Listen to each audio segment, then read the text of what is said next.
O desemprego no Brasil cai para o menor patamar desde 2015 e o mercado financeiro volta a ter um dia positivo. Hora de acionar a nossa especialista, Camila Abdelmalak.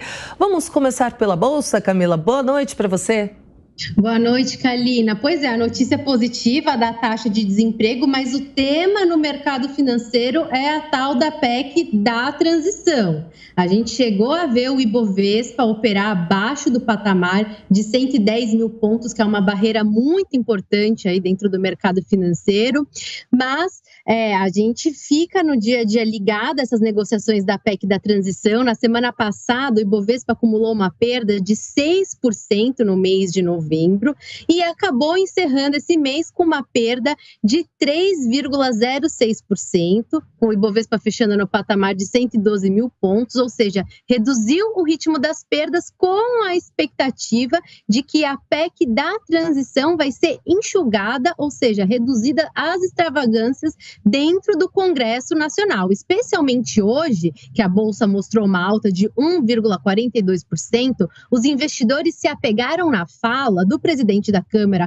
Arthur Lira, de que ele teria avisado o Lula que para esse texto passar dentro do Congresso seria preciso diminuir o tempo da excepcionalização e também a questão aí do valor, não ser um valor próximo de 200 bilhões de reais, talvez algo abaixo de 150 bilhões. Então é nisso que o mercado está se apoiando, na possibilidade de que essa PEC da transição será reduzida. Fora isso, também a gente tem notícias no cenário internacional, a China com o processo de reabertura, então flexibilizando os lockdowns, e isso deu um ânimo para a cotação das commodities, petróleo, minério de ferro. A gente sabe que grande parte da nossa bolsa do mercado de renda variável é representado por empresas exportadoras de commodities, e isso deu um fôlego a mais para o Ibovespa ao final desse mês.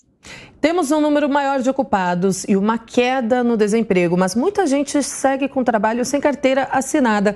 Qual o cenário para a economia do país, Camila? Olha, Kalina, a gente tem essa preocupação realmente em relação a essa melhora do mercado de trabalho e essa contestação que se tem em relação à informalidade, mas a informalidade também mostrou números melhores nesse ano de 2022. Quando a gente olha para os dados de outubro de 2021, a informalidade do país era ao redor de 41% dos postos de trabalho aqui no Brasil. Agora, essa informalidade caminha para baixo dos 40%, ao redor de 39%, e grande parte da informalidade é por conta do setor de serviços. Nesse momento, grande parte do crescimento econômico do nosso país está sendo produzido pelo setor de serviços, que é onde estão a maioria dos postos de trabalho aí, da informalidade, mas os números muito bons. A gente tem uma taxa de desemprego que durante a pandemia chegou ali a ser acima de 14%, agora essa taxa de desemprego em 8,3%, porque a nossa economia está crescendo, uma economia crescendo ao redor de 3%, gerando postos de trabalho também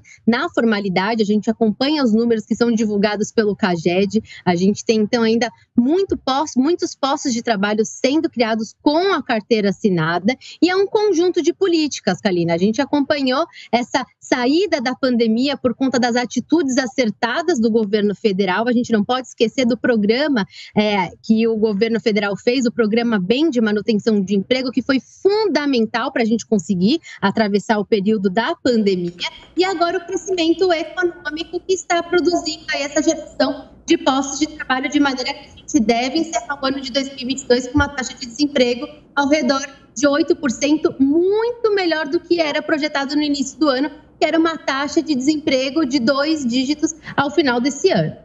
Tá certo. Obrigada pelas informações, Camila. Boa noite para você. Boa noite.